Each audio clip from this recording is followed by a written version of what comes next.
सदरी वयस्सिर ली अमरी वाहलुल उक़दतम मिन लिसानी यफ़क़हू क़ौली। अम्मा बअद फ़अऊज़ु बिल्लाहि मिनश शैतानिर रजीम। बिस्मिल्लाहिर रहमानिर रहीम।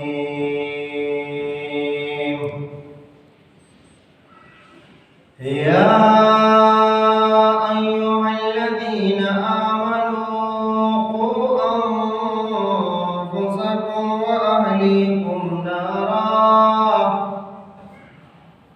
वक़ूदुहा अन्नास वल हिजारा अलैहा मलाइकतुन ग़िलाज़ुन शिदादुन ला यअसूनल्लाहा मा अमरहुम व यफ़अलूना मा युमरून।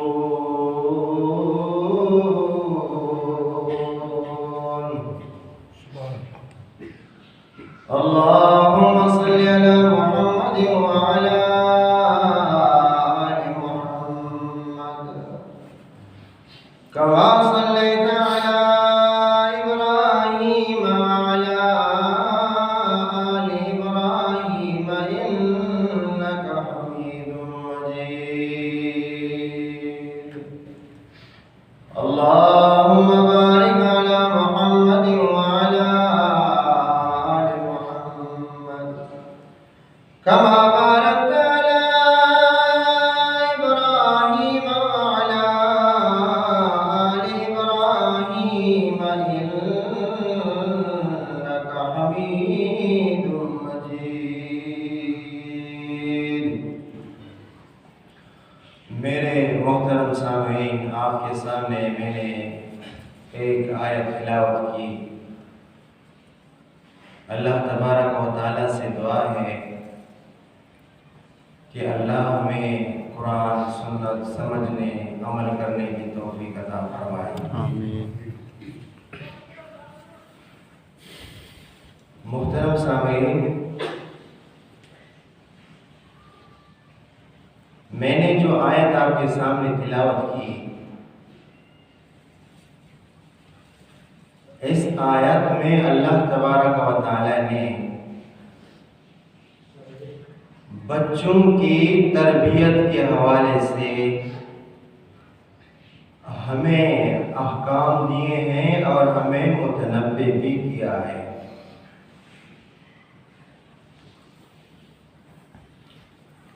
अब चूंकि हम जिस माशरे में रहते हैं, हमारे सामने जो चीज़ें आती हैं हम उसको मिंबर पे बयान करते हैं, ये हमारा हक बनता है।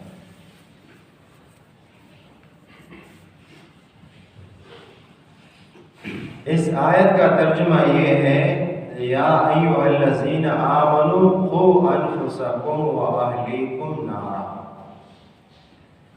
ए ईमान वालो, अपने आप को और अपने अहल अयाल को यानी बीवी बच्चों को जहन्नम की आग से बचाओ।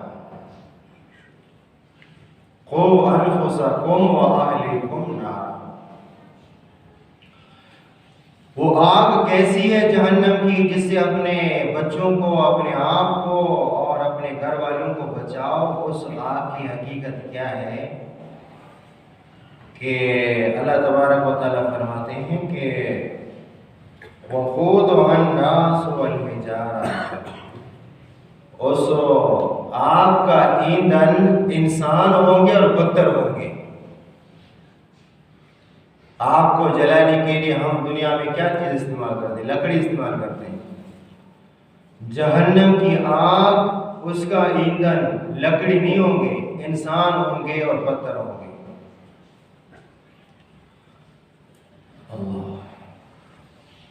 आगे फरमाया अलैहा मलाइकतुन ग़िलाज़ुन शिदादुन। फिर वो आगे कि इसको आग पर जो निगहबान होंगे वो खतरनाक फरिश्ते होंगे। आगे उनकी वजाहत बयान की गई। अब देखें, इस वक्त हम बच्चों के हवाले से बहुत कोताही का शिकार है। अब देखें, जमाने में हमें बड़े बड़े मुजाहिद, बड़े बड़े रहनुमा, बड़े बड़े सिपा सालार मिलते हैं। ये सिपा सालार, बड़े बड़े मुहाफिज, बड़े बड़े मुजाहिद, बड़े बड़े मुफस्सिर, मुहद्दिस और मुबल्लिग और ये औलिया अल्लाह ये ऐसे पैदा नहीं हुए, बल्कि इनके वली बनने में, इनके मुजाहिद बनने में, इनके गाजी बनने में बहुत बड़ी जो वो है उनकी माँ बाप की तरबियत थी। एक तो अल्लाह तबारक व तआला की तरफ से अता है, लेकिन साथ साथ माँ बाप की मेहनत है और उनकी तरबियत है और उनकी तालीम है। माँ बाप ऐसे थे तो बच्चे फिर इमाम अबू हनीफा रहमतुल्लाह अलैह बन गए। माँ बाप ऐसे थे तो औलाद इमाम शाफी जैसे इंसान बन गए। माँ बाप ऐसे थे तो बच्चे फिर इमाम बुखारी, इस तरह के बुजुर्ग, इस तरह के औलिया अल्लाह पैदा हो गए। इनके पीछे इनकी तालीम थी और इनकी तरबियत थी। लेकिन हम इस चीज में बिल्कुल कोताही हैं। आजकल हम महसूस न करें, हम एक आज जो बकरी को, एक गधे को जो तरजीह देते हैं, जिसका हम ख्याल रखते हैं, उतना हम अपने औलाद की भी तरबियत नहीं करते, उसका भी ख्याल नहीं रखते। देखो, एक जानवर है ना, हम बाजार जाते भी इसके लिए घास लेना है, 2 मरतबा ये घास खाता है, इसके लिए घास लेना है, लेकिन बच्चे का ख्याल नहीं करते हैं। वो खुद ब खुद आकर खाता है, उसका ख्याल नहीं है। सुबह को निकल गया, किस टाइम आएगा उसका ख्याल खुद ब खुद आ जाए, दस्तरखान खोल के खाए। हालांकि एक जानवर के लिए हम इतना फिक्रमंद होते हैं कि माड़ीपुर से जाकर उसके लिए घास ले लेते हैं, उसके सामने डालते हैं, उसके सामने पानी डालते हैं, लेकिन आजकल बच्चों की इतनी सी भी तरबियत नहीं होती। खुद आओ, दस्तरखान खोल के खाओ और फिर वहां से निकल जाओ। माँ को पता नहीं, बाप को पता नहीं किस वक्त आया, खाना खा के चला गया। तो ये क्या तरबियत है और ये क्या तालीम है और ये क्या बच्चों पर इस वक्त जो को कुरान मजीद में है कि जहन्नम की आग से अपने आप को बचाओ और अपने बच्चों को जहन्नम से बचाओ। जहन्नम से बचाने का तरीका भी अल्लाह ने कुरान में बता दिया और अल्लाह के नबी ने हदीस में बता दिया कि किस तरीके से अपने बच्चों को जहन्नम से बचाओ। लेकिन आजकल सबसे मतलब ये है कि ज्यादा बच्चों के बिगाड़ के सबब भी वालिदैन हैं। कितनी मरतबा मैंने आपके सामने वो उन चीजों की वजाहत भी की है कि हम में कहां पे कोताही है, ये जगह कोताही, इस जगह में कोताही, इस जगह में कोताही, वो मैंने आपको बता भी दिया।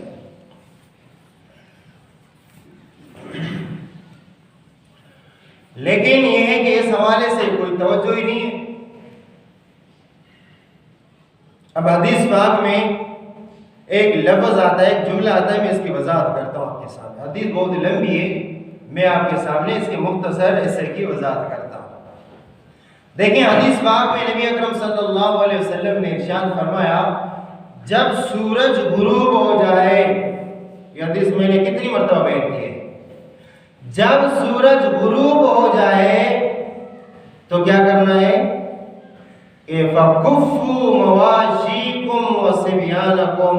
अपने बच्चों को भी घर में रखो और अपने जानवरों को भी घर में रखो। क्यों? हदीस पाक में आता है कि जब सूरज गुरूब हो रहा होता है, इस वक्त शयातीन मुंतशिर हो जाते हैं और आपके बच्चे अगर घर में न हो, बाहर गलियों में हो, बाहर घूम रहे हो, बाहर फिर रहे हो, तो शैतान का और बच्चों पर हमला होता है। ये हदीस मैंने कई मरतबा आप लोगों को सुनाया कि नहीं सुनाया, लेकिन हमारे बच्चे ही मगरिब के बाद निकलते हैं, चमगादड़ की तरह पूरे दिन गायब होते हैं। जो ही सूरज गुरूब होता है, देखो गली गली में बच्चे मुंतशिर हो जाते हैं।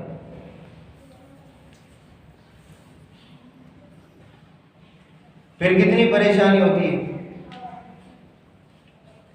बच्चों में। आजकल ये हमारे पास दिन में 20-20 बच्चों को लेकर आया जाता है कि उस्ताद दम करो, पता नहीं इसमें जिद है, जिन है, क्या है।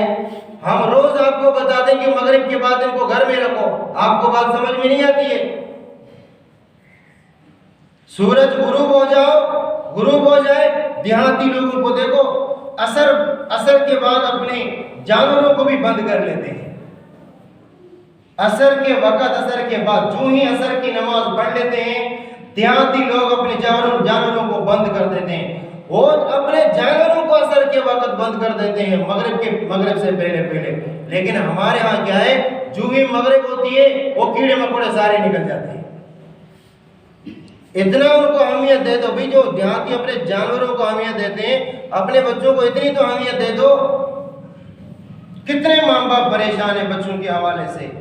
रोजाना 20-20 बच्चों को लाया जाता है, उसका दम करो उसमें जिन है, दम करो उसमें जिन है। जिन आता है मगरिब के बाद उन पर हमला करता है। अल्लाह के नबी ने फरमाया, तुम्हें अल्लाह के नबी की बात सच्ची नहीं लगती? लेकिन कौन मानता है?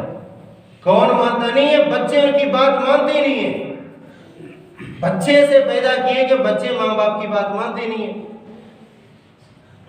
बहरहाल माँ बाप की बहुत बड़ी सुस्ती है इस हवाले से।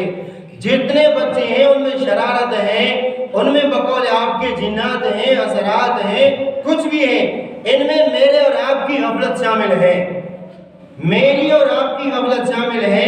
इसकी वजह से उनमें क्या होता है, बुरे तासुरात होते हैं।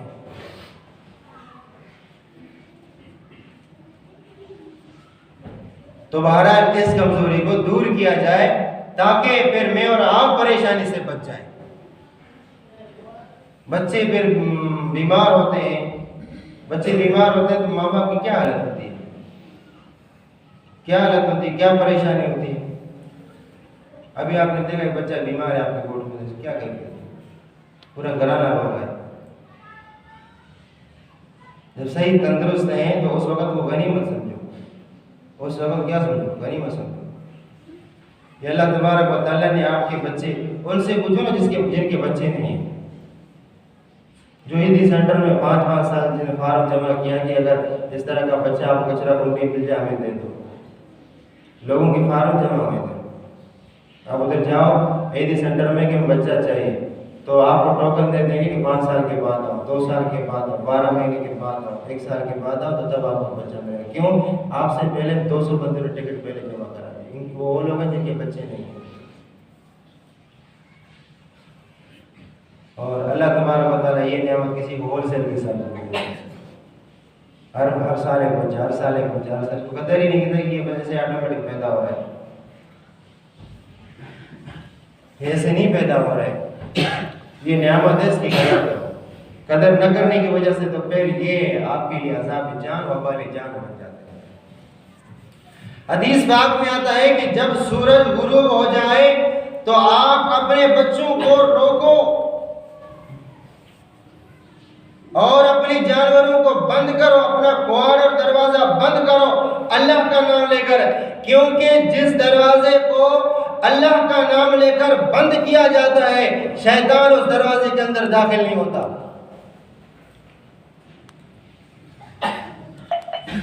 बात समझ में आ गई नहीं? जब भी आप घर के अंदर दाखिल हो जाओगे तो आप अपने घर में बिस्मिल्लाह कहकर आप अपना कदम रखें, तो देखिए बरकत किस तरह आ जाएगी। क्या बोला कि मगरिब हो और दरवाजा बंद करो, लेकिन कुछ घर ऐसे हैं कि दरवाजा है ही नहीं, क्या बंद करेगा। बाहर से लोग आते हैं, ऐसे घुस रहे हैं, ऐसा लगे कोई मेन रोड है। एक दरवाजा लगाओ, चादर लगाओ, इसमें अगर किसी की गलत नजर लगे तो जानबूझकर नजर लगाने वाला, नजर उठाने वाले की तो गुनाहगार होगा, लेकिन वो बंदा भी गुनाहगार है जो गुनाह की तरफ लोगों को दावत दे रहे हैं। हदीस बाग में आता है अल्लाह के नबी सल्लल्लाहु अलैहि वसल्लम के घर में किसी ने दरवाजा खोल के इस तरह झांका। हदीस मैंने बयान किया आपको। चूंकि इंसान अपने बीवी बच्चों के साथ रहता है घर में, और आपको पता है कि जिस घर में दाखिल हो गए इससे पहले वहां पे इजाजत ले लो, सलाम कहो, इजाजत ले लो, फिर इसके बाद उस घर में दाखिल हो जाए। लोग क्या कहेंगे, यार सारे आपस में रिश्तेदारी है। ये गलत सोच है। तो अल्लाह के नबी सल्लल्लाहु अलैहि वसल्लम घर में अपने बच्चों के साथ बैठे हुए थे कि किसी ने आकर ऐसे दरवाजा खोल के फिर बाहर चला गया। और आपको पता है अल्लाह के नबी बहुत गैरतमंद थे, बहुत गैरतमंद थे, इंतहाई गैरतमंद थे अल्लाह के नबी। अल्लाह के नबी सल्लल्लाहु अलैहि वसल्लम ने इरशाद फरमाया, मेरे हाथ में अगर नेज़ा होता ना, मैं तुम्हारी आंख निकाल देता। अब देखो शरीयत में ये है कि अगर आप किसी के घर में जाते हो, दरवाजा खटखटाते हो, वहां पे मर्द ना हो, औरत को तेज लहजे में जवाब देना चाहिए। किस लहजे में जवाब देना चाहिए? तेज लहजे में जवाब देना चाहिए। और हमारे माशरे में क्या है, नहीं वो शोर इधर नहीं, चाय पीना भेजो। तो कल तो जान बूझ कर ऐसे मौके पर आ जाएगा जहां शोर निकला। पानी पियो तो बैठ जाओ, वो तो नहीं है, लेकिन आप पानी पियो तो बैठ जाओ, आपके लिए चाय बनाएंगे, बैठ जाओ। हदीस बात में है जहाँ पे एक मर्द और एक औरत हो तो तीसरा शैतान आ जाता है। ये पूरे दुनिया में जो कुछ हो रहा है, ये हमारी आंखें अंधी में नजर नहीं आता है क्या? ये हमारे दूर का रिश्तेदार, पुप्पी के लड़के का नवासे का पोता पता नहीं क्या है, और इसको जो है सीने से लगा दिया। भाई इतने दूर का रिश्ता कजन से बढ़ता है, भाई और इसी तरह बेटा और बाप के अलावा जो इसके अलावा जितने रिश्ते हैं वो अक्सर क्या है, गैर महरम रिश्ता, चाहे आपका कजन ही क्यों ना हो, चाचा का लड़का हो, पुप्पी का लड़का हो, ये भी गैर महरम है। लेकिन चूंकि आजकल मॉडर्न दौर है, मंगेतर के साथ भी बैठ के बातें कर रहे हैं, और इसी तरह वो मोटरसाइकिल पे बिठा के पता नहीं कहां के, बाप से पूछो, माँ से पूछो, वो मंगेतर है, घुमाने लेकर जा रहे मंगेतर है। लख लानत हो।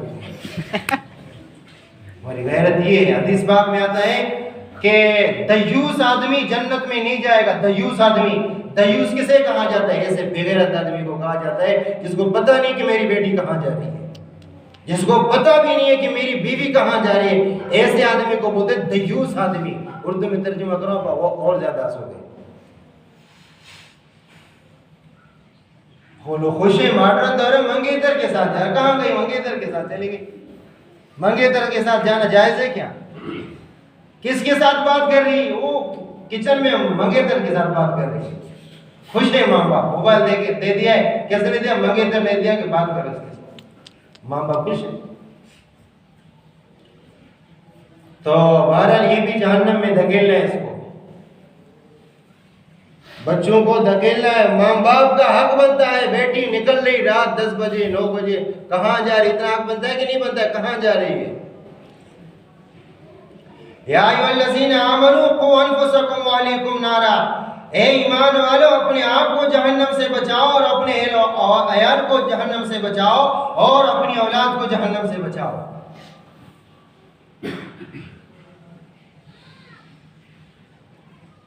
अल्लाह के नबी ने फरमाया, मेरे हाथ में नेज़ा होता तुम्हारी मैं आंख निकाल देता। गैरतमंद इंसान ये होता है। हम इस नबी की उम्मती हैं जिसमें इतनी गैरत है कि एक आदमी चुपके से देख ले उनके घर वालों को। अल्लाह के नबी ये कहे, मेरे हाथ में नेज़ा होता मैं तुम्हारी आंख निकाल देता। ये आदमी खुशी में नहीं कहता है, ये उस वक्त कहता है जब आदमी की गैरत जाग उठे, जब इंसान जज्बात में आ जाए।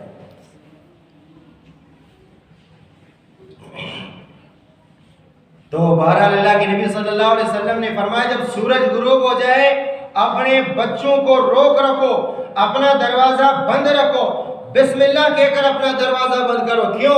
इसलिए कि जिस घर के दरवाजे को अल्लाह का नाम लेकर बंद किया जाता है, शैतान उस घर में दाखिल नहीं होता।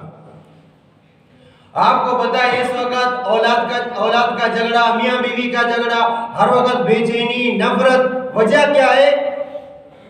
घर के अंदर दाखिल होते हैं गाली गलौज, खाना खाते हैं गाली गलौज, और इसी तरह हमारी माएँ और बहनें हैं, और वो जब आटा गूंथती हैं तो लानत लानत तानत। और देखो, एक तो हम अपने बच्चों को लानत देते हैं, जिसकी वजह से बाद में परेशान होते हैं। वो लानत अल्लाह न करे, अगर या तो उसको लग जाए या लानत करने वाले, दोनों में से किसी एक को लग जाती है।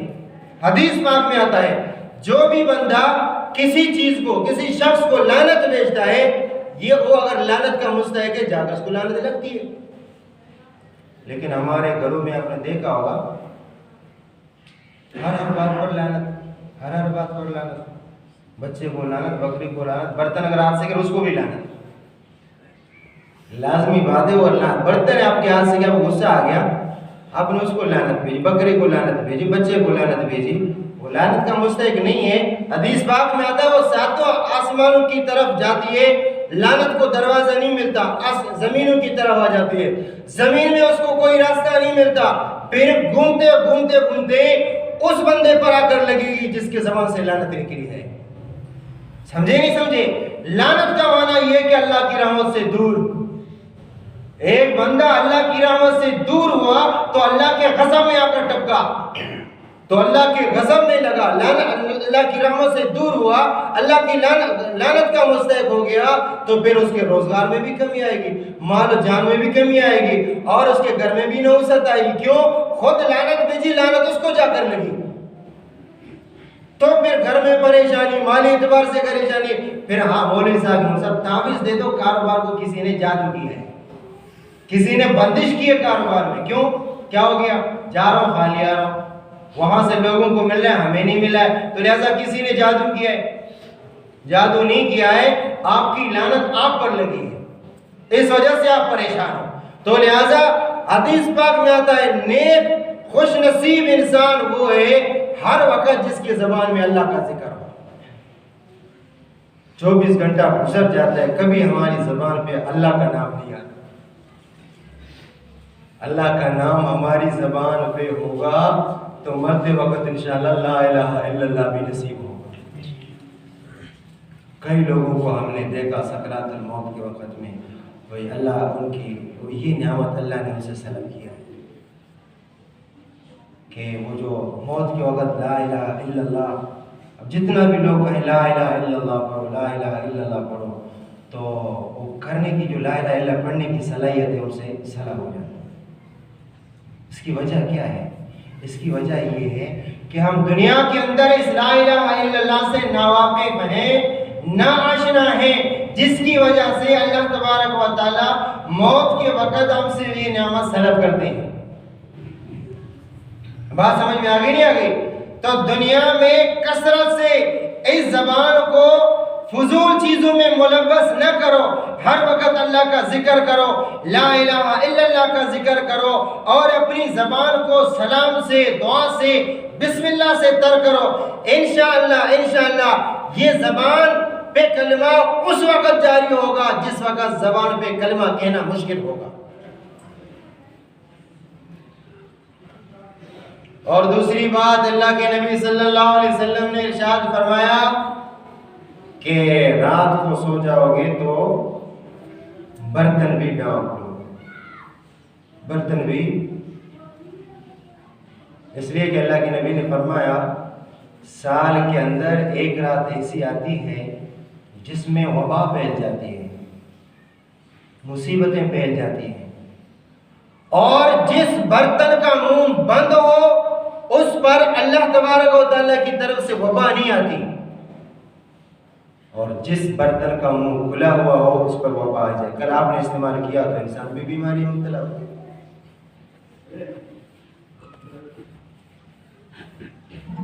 बर्तन बाहर रखे हुए, रात को कहा बाहर फेंक दिया, बिल्ली भी चाट रहे, कुत्ते भी चाट रहे। अब मसला भी मालूम नहीं कि कुत्ते ने बर्तन चाट ला, कितनी मरतबा साफ करना जरूरी है। पिछले हफ्ते को बताया मैंने, कितनी मरतबा? 8वीं मरतबा मट्टी से उसको मांजना चाहिए। ये हमारे मॉडर्न दौर के लोग गाड़ियों में आते हैं, कुत्ते गाड़ियों में रखते हैं, उनके कपड़ों को नहीं चाटते, गाड़ी की सीटों को नहीं चाटते, पलीत सीटों में, पलीत कपड़ों में। फिर आप नमाज पढ़ते हो, नमाज ही पढ़ने वाला कुत्ता तो नहीं पढ़ता है। हर जुमा कुत्ते पर तो बहस नहीं होगी, कभी इंसानों पर भी गुफ्तगू होगी। लेकिन यह है कि एक को मैंने कहा, मैंने खुद देखा, यहाँ पे अक्सर ढकने खुले होते हैं ना, जो गैलन आपने देखा, यहाँ पे पानी की किल्लत है, आप देख रहे हो ड्रम में एक गैलन बाहर रखे हुए। ये मैंने आपको एक साल पहले ही बताया था। कुत्ते मैंने खुद देखे कि ढकना नहीं था, कुत्ते जबान के साथ, आपको पता कि वो पानी भी जबान से पीता है, खाना भी इसी तरीके से। मैंने मालूम किया कि फलाना का, मैंने उसको कहा कि यार तुम्हारे गैलन से कुत्ते, मैंने कहा हो सकता है उनको मालूम ना हो, तो बाद में उसको बताया जाए कि ताकि उसको इस्तेमाल न करें। उसने कहा पीने के लिए थोड़ी इस्तेमाल कर, कपड़ा धोने के लिए इस्तेमाल करते। वो पानी तो दूर की बात है, जिस गैलन को उसने मुंह लगाया, जाओ पहले उसको 8 मरतबा धो लो। मुझे पानी कपड़े को, इसको कपड़े में इस्तेमाल करेंगे, बर्तन में इस्तेमाल करेंगे। गटर के पानी से आपका प्लेट साफ होगा, बर्तन साफ होगा, कपड़े साफ होंगे। जब कुत्ते ने मुंह लगाया तो समझ लो इसकी हैसियत ऐसी है जैसे गटर का पानी है। लेकिन मसला मालूम कहाँ है, मुसलमान मसला मालूम थोड़ी करता है। सिर्फ जुम्मे के दिन आ जाओ, तकरीर करो, तकरीर सुनो, बस चले जाओ। ये मस्जिद बनी हो सिर्फ नमाज के लिए, जिक्र के लिए, और बस इतना ही है। इसके अलावा दीन तो यहाँ से गेट से बाहर निकलता नहीं है। हमारा पूरा दीन जो है ना, उस गेट से लेकर इस खिड़की तक है बस, यानी पूरा दीन होगा। यहां से दीन को बाहर हम बर्दाश्त थोड़ी करेंगे। आप किसी भी मजलिस में बोलो कि शरीयत का हुक्म ये है, तो शरीयत को बस मस्जिद में रहने दो। शरीयत का बाजार में क्या ताल्लुक, घर में शरीयत का क्या ताल्लुक है, हमारे फैसलों में शरीयत का क्या ताल्लुक है। शरीयत को मस्जिद में बंद कर दो, आपको काम आएगा। तो फिर यही हो रहा है ना, आप देख रहे हो कितने हम परेशान हैं, हर जगह जा रहे हैं, परेशानी परेशान परेशान। तो रात को सोते वक्त सूरज जो ही गुरूब हो जाओ, एक काम ये करो कि अपने बच्चों को बंद रखो घर में। लेकिन हमारे यहाँ मगरिब के बाद बच्चे छोड़ दिए जाते हैं। हदीस पाक में आता है इस वक्त शैतान मुंतशिर हो जाते हैं मगरिब के बाद। जो बच्चा बाहर फिरे तो उस पर शैतान का हमला होता है।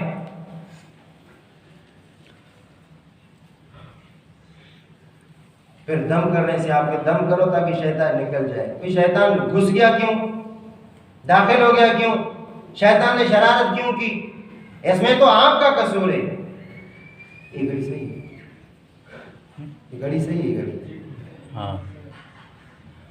तो इसमें माँ बाप का कसूर है। फिर बाद में परेशान होते हैं कि एक हफ्ता हुआ रो रहे।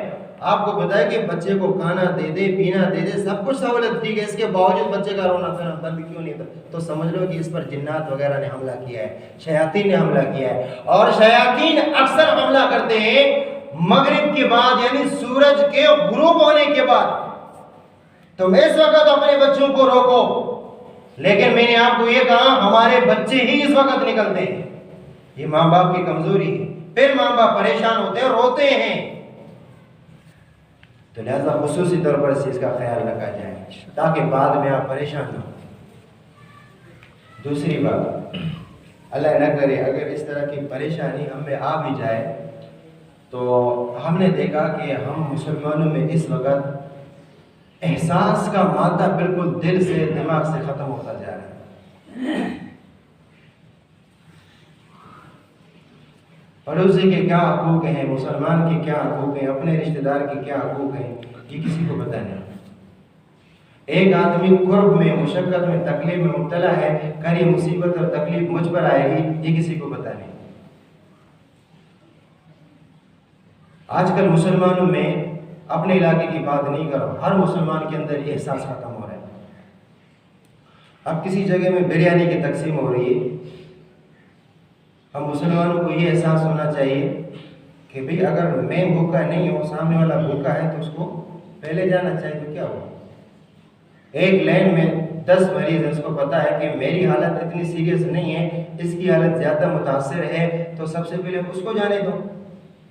लेकिन ये चीज़ हम में ये भी ख़त्म होती है, क्योंकि अभी हमारा आना जाना हो रहा है बहुत सारे इदारों में, हमें पता चल रहा है कि मतलब मुसलमानों में एहसास न होने के बराबर है। एक बंदा बीमार हो, दूसरा उसके पास से गुजरता है, उसको हदीस पाक में आता है जो बंदा दूसरे की इयादत के लिए चला जाता है, बीमार कुर्सी के लिए चला जाता है, वो समझ लो बीमार कुर्सी के लिए नहीं गया, बीमार के घर में नहीं चला गया, जन्नत के बागों में चला गया। सुभान अल्लाह। कितनी फजीलत की बात है। हदीस पाक में आता है एक बंदा सुबह को किसी बीमार की इयादत के लिए चला जाता है तो शाम तक 70,000 फरिश्ते उसके लिए दुआए मग़फ़िरत करेंगे। हमें क्या जरूरत है, हम तो मासूम लोग हैं, हम बख्शे बख्शाए लोग हैं, हमें तो फरिश्तों की दुआ की जरूरत ही नहीं है। और जो रात को इयादत के लिए चला जाए पूरी रात फरिश्ते उसके लिए मग़फ़िरत की दुआ करेंगे। ये चीज हमें खत्म होती जा रही है।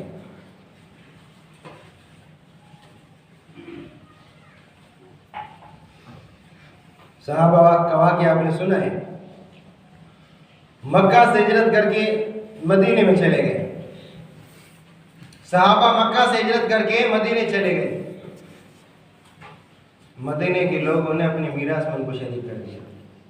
कहा मेरे खजूर के 10 बाग हैं, 5 आपके 5 मेरे। रिश्तेदारी नहीं, सिर्फ दीन इस्लाम का रिश्ता। हदीस पाक में आता है मुसलमान के लिए एक ही जिस्म है, मुसलमान के लिए एक ही जिस्म की मानद है। अगर एक उंगली को तकलीफ हो, आंख को तकलीफ हो तो पूरा जिस्म में तकलीफ होगी, पूरे जिस्म में तकलीफ होगी।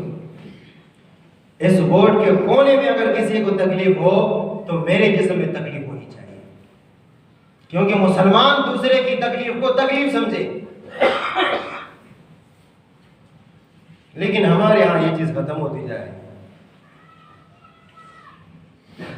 आपने एक सहाबा का वाकया सुना होगा कि किसी जंग में, हम तो आम हालत में, आप देखो किसी जगह में अस्पताल में अगर पर्ची के लिए लाइन लग जाए तो हर एक बीच में घुसने की कोशिश करेगा, बीच में। हालांकि मरने वाला कोई नहीं है, ऐसा नहीं कि अगर उसको 5 मिनट में गोली न मिले, दवाई न मिले, वो मर जाए, नहीं। और सहाबा में ऐसे वाकयात हैं कि वो मरने जा रहे हैं, वो शहीद होने जा रहे हैं। पानी पिलाने वाला है, पानी पियो। आखिरी लम्हात हैं, आप इतने जख्म लगे हैं तल जिहाद में, अभी आपकी रूह निकल रही है, ये पानी पियो। कहा मुझे पानी ना पिलाओ, बराबर में मेरा दूसरा साथी जख्मी है, उसको पानी पिलाओ। अब अंदाजा लगाओ, हमारा माशरा देखो, अभी जाकर इतने 1 घंटे की तकरीर होगी, अब आपसे ऐलान करो कि बाहर लोग जमा हो जाएं और किसी ने दो देख बिरयानी के लेकर आए, अब फिर देख लेना ये पूरी की पूरी तकरीर समंदर में चलेगी। अब जो ताकतवर होगा उसकी ब्लेड आगे होगी और जो कमजोर होगा वो कदमों के नीचे आएगा। लेकिन कदमों के नीचे भी आ जाए, उसकी प्लेट टूट जाए, उसको बिरयानी फिर भी चाहिए। दूसरे के पास चला गया पानी पिलाने वाला, का तीसरे को दे दो, वो मुझसे ज्यादा मुतासिर है।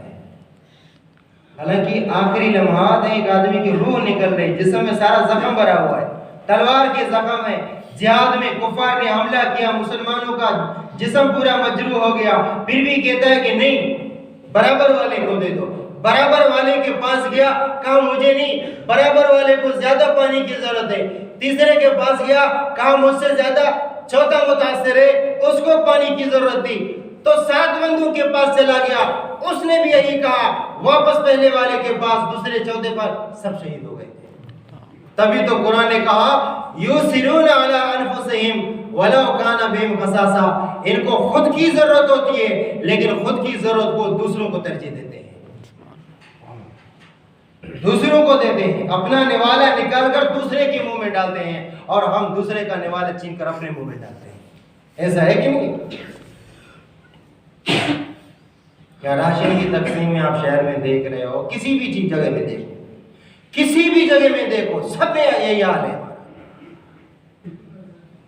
तो ये हमारी तस्वीरें बाहर जाएंगी, ये मुसलमान हैं, ये मुसलमान हैं जिनकी एक तारीख ये है, एक तारीख मुसलमानों की है जो हमने आपके सामने बयान किया, और मुसलमानों का दूसरा चेहरा मैं और आप देख रहे हैं। तो बहरहाल ये एहसास हमें ख़त्म होता है। हदीस पाक में आता है अल्लाह के नबी सल्लल्लाहु अलैहि वसल्लम ने अल्लाह तबारक व तआला की हदीस कुदसी बयान की। अल्लाह तबारक व तआला फरमाते हैं इंसान से कि ए इंसान, मैं दुनिया में एक मरतबा प्यासा था, आपने मुझे पानी क्यों नहीं पिलाया? बंदा अर्ज़ करेगा अल्लाह तुम तो खाने पीने से पाक हो, आपको कहाँ पानी की ज़रूरत है, कहाँ पानी की ज़रूरत है? आप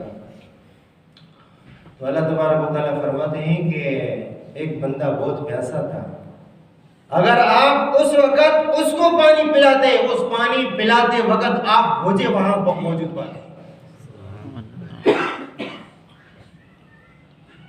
इसी तरह ए इंसान, मैं भूखा था, आपने मुझे खाना नहीं खिलाया। अल्लाह तबारक व तआला आप तो भूख से पाक हैं, आप तो भूख से पाक हैं, आपको खाने पीने की जरूरत नहीं। फरमाया मेरा फलान बंदा भूखा था, उसके घर में बीवी बच्चों के खाने नहीं थे, आपको पता था कि मेरे पड़ोसी को खाना नहीं है और उसने आपसे तलब भी किया था, आपने उसको खाना नहीं दिया। अगर आप उसको खाना देते ना, उस खाना खिलाने के दौरान में आप मुझे वहां उस गरीब के पास पा लेता। ए बंदा, मैं बीमार था, आपने मेरी बीमार कुर्सी नहीं की, मेरा हाल तक नहीं पूछा, मैं आपका पड़ोसी था, मेरा हाल नहीं पूछा। अल्लाह तू तो बीमारी से पाक है। हाँ, बीमारी से पाक सही है। अल्लाह बीमारी से तो पाक है। ये तो इंसानी अवारिज़ हैं कि इंसान को पानी की ज़रूरत होती है, खाने की ज़रूरत होती है, और इंसान बीमार होता है। अल्लाह तबारक व तआला बीमार होने से पाक है। अल्लाह तबारक व तआला फरमाते हैं कि फलाना बंदा मेरा बीमार था, आपने उसकी बीमार कुर्सी नहीं की। अगर आप उसकी बीमार कुर्सी करते, आप मुझ खुदा को, मुझ अल्लाह को उस बंदे के पास मौजूद पाते। लेकिन अफसोस ये भी चीज़ मुसलमानों से निकलती जा रही है। आपको पता है, नमाज पढ़ने का एक ही मकसद अल्लाह को राज़ी करना है, लेकिन एक मकसद ये है कि इज्तिमा की सूरत में कोई मुसलमान भाई अगर मस्जिद में नज़र ना आए तो आपको मालूम करना चाहिए कि बंदा मस्जिद में क्यों मौजूद नहीं है। जाकर उनके घर में मालूम करेंगे कहीं बीमार तो नहीं है। लेकिन ये चीज़ हम मुसलमानों के दिलों से ख़त्म होती जा रही है, ये एहसास ख़त्म होती जा रही है। अब हर एक की यही ख्वाहिश होती है, मेहनत होती है, और हर एक की यही ख्वाहिश होती है कि बस मेरा जीना अच्छा हो, मेरा खाना अच्छा हो, मेरा पीना अच्छा हो, मेरी जिंदगी अच्छी हो। बस सिर्फ इंसान इसके लिए नहीं है, इंसान इंसानियत के लिए भी है। सिर्फ इंसान अपने लिए नहीं है, बल्कि इंसान इंसानियत के लिए है। वो इंसानियत हमें खोई जा रही है। तो बहरहाल ये हम समझते छोटी चीज़ है, ये बहुत बड़ी चीज़ है। ये दो चीज़ें मैंने आज आपके सामने बयान की हैं। एक ये है कि अपने बच्चों का खुसूसी तौर पर ख्याल रखा जाए मगरिब के बाद, इसलिए कि हम तो दम करते रोज़ाना सुबह से ना चुप चले जाओ, दूसरा आ गया, ये बच्चे को दम करो, इसको चुप चुप चुप ही चला गया, तीसरा आ गया। वो पूरे दिन तो और काम नहीं, पूरा दिन चुप चुप करें बस। बच्चे बीमार, कोई बीमारी नहीं है भाई, कोई बीमार है, जुलाब है, कुछ नहीं है, फिर भी बच्चा रो रहा है, क्या? जिन्नात का हमला है। हदीस अल्लाह के नबी ने फरमाया कि मगरिब के बाद रोक लो, बंद करो, जिन्नात इस वक्त निकल जाते हैं। तुम कहते हो जिन भी निकले, हमारे जिन भी निकले, ताकि मुकाबला होता है कि वो जिन ताकतवर है, हमारा जिन ताकतवर। लेकिन ये ताकतवर है, क्यों? उनकी आवाज़ आप नहीं सुनते हो, लेकिन इनकी जब आवाज़ निकल जाती है तो फिर आपके लिए बैठना मुश्किल हो जाता है। ये खतरनाक जिन्नात है। बड़े जिन्नात तो इनके माँ बाप हैं, समझ ये नहीं आ रहा। खुदा के लिए इनको रोक लो, खुदा के लिए अपने बच्चों को। बच्चे तुमने इसलिए पैदा नहीं किए कि वो कीड़े मकोड़ों की तरह गलियों में फिरे। इनकी हदीस पाक में आता है कि माँ बाप के 3 आंख हैं, बच्चा पैदा हो जाए तो सही नाम पहले इसका रखो, पहले इसका नाम सही रखो। ये टिंगू, ये मिंगू नाम रखे बच्चों के, और फिर बच्चे भी फिर ऐसे टिंगू मिंगू हो जाएंगे। नाम सही रखो, नाम। नंबर 2, उसकी सही तरबियत करो। एक दिन इतना ही बच्चा था, घर में 8-10 साल का बच्चा था, बाप उसको पत्थर मारे, वो बाप को पत्थर मारे। मुकाबला हो रहा है। बाप कह रहा है कि उस्ताद इसको समझा, तुम कार्टून है क्या, क्यों पैदा किया तुमने उसको? अब अंदाजा इतना ही बच्चा था, 8-10 ज्यादा 10 साल का बच्चा था। मुकाबला होता है। तो दूसरी बात ये है, उसकी तरबियत सही करो। नाम सही रखो, तरबियत सही रखो। और नंबर 4, बालिग हो जाए उसका रिश्ता करो। ये तुम्हारा हक बनता है, हर माँ बाप का हक बनता है। लेकिन हम इस तीनों हक से गाफिल हैं। नाम भी सही नहीं रखते हैं। भाई इतने सही नाम हैं कुरान और सुन्नत में, तो उलमा से पूछ लो ऐसे क्यों नाम रखते हो। अब बोर्ड में तो कैसे कैसे नाम है, हकीकी नाम बताओ, लोगों को पता नहीं कौन है। जब उसका वो दूसरा नाम बताओ, हाँ इसका कर तो ये तरबियत। और शादी में भी इसी तरह कमी होता है।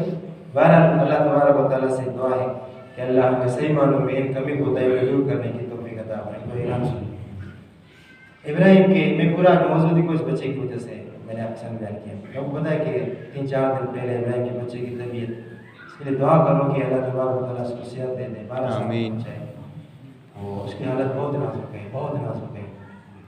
अल्लाह तबारक व तआला उसको सेहत दे दे, उसको दोबारा ज़िंदगी दे दे, अपने माँ बाप के लिए आंखों का तारा बना दे उसको। अस्पताल में, जिला अस्पताल में इसके लिए दुआ करो खुसूसी तौर पर कि अल्लाह तबारक व तआला उसको सेहत कामिल अता फरमाए।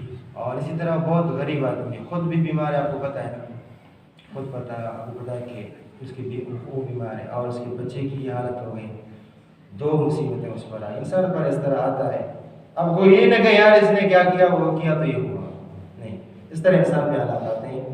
तो आपसे ज़्यादा से ज़्यादा मेरी ये दुआ है, इल्तिमास है, एहसास पैदा करो अपने अंदर, उसके साथ तावन। और दूसरी बात ये है, आपको पता है कि हमारे इस मस्जिद का जो साबिका इमाम है, साबिका इमाम था और इमाम भी बहुत बुजुर्ग आदमी थे, कल उस बेचारे का इंतकाल हुआ है। अल्लाह तबारक व तआला से दुआ करें कि अल्लाह उस मरूम को कब्र में और इसी तरह अशर में उनके लिए आसानी का मामला फरमाए और अल्लाह तबारक व तआला उस बुजुर्ग को जन्नतुल फिरदौस में आला